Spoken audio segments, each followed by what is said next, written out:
এই জাতি আশা করেছিল এই গণ অভ্যুত্থানের পরে একটি নতুন বাংলাদেশ তৈরি হবে। জাতি আশা করেছিল একটি সুন্দর নির্বাচন হবে। জাতি আশা করেছিল এই দেশে একটি মানবিক কল্যাণময় রাষ্ট্র কায়েম হবে। যেই শহীদের বিনিময়ে, পঙ্গুত্বের বিনিময়ে আজকের এই পরিবেশ তৈরি হলো, একটি রাজনৈতিক দল এই জুলাই সনদকে অস্বীকার করা হচ্ছে। তার আইনি ভিত্তি দিতে তারা রাজি নয়, অথচ তারা ক্ষমতায় যেতে চায়। ধিক্কার জানাই সেই রাজনৈতিক দলকে। আজকের এই মানববন্ধন থেকে আমরা সুস্পষ্ট ভাষায় ঘোষণা করতে চাই, জুলাই সনদকে আইনের ভিত্তি অবশ্যই দিতে হবে। জুলাই সনদকে আইনের ভিত্তি দেওয়া ছাড়া বাংলাদেশের রাজনীতি তৈরি হতে পারে না। বাংলাদেশ জামাত ইসলামী সহ 25টি রাজনৈতিক দলের আরেকটি আবেদন ছিল পিয়ার পদ্ধতিতে ইলেকশন হবে। আজকে একটি বড় রাজনৈতিক দল বলে পিয়ার নাকি বুঝে না। আরে ভাই, পিয়ারে যদি না বুঝেন রাজনীতি করেন কেন?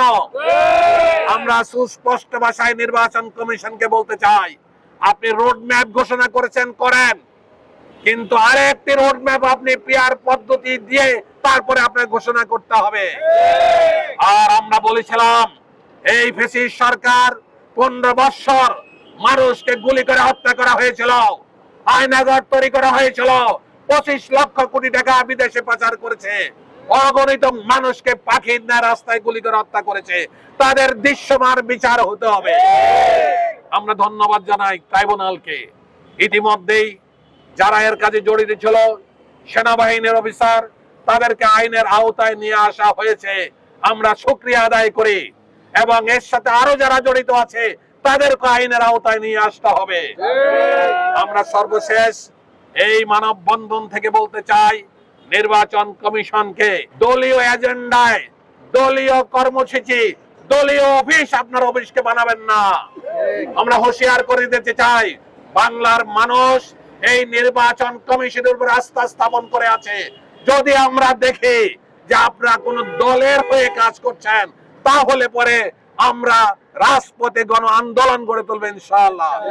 আপনারা যারা রৌদ্রে অবস্থান করেছেন, আপনাদেরকে আন্তরিক মোবারকবাদ জানাচ্ছি। সংবাদ মাধ্যম কর্মীদেরকে আন্তরিক মোবারকবাদ জানাচ্ছি।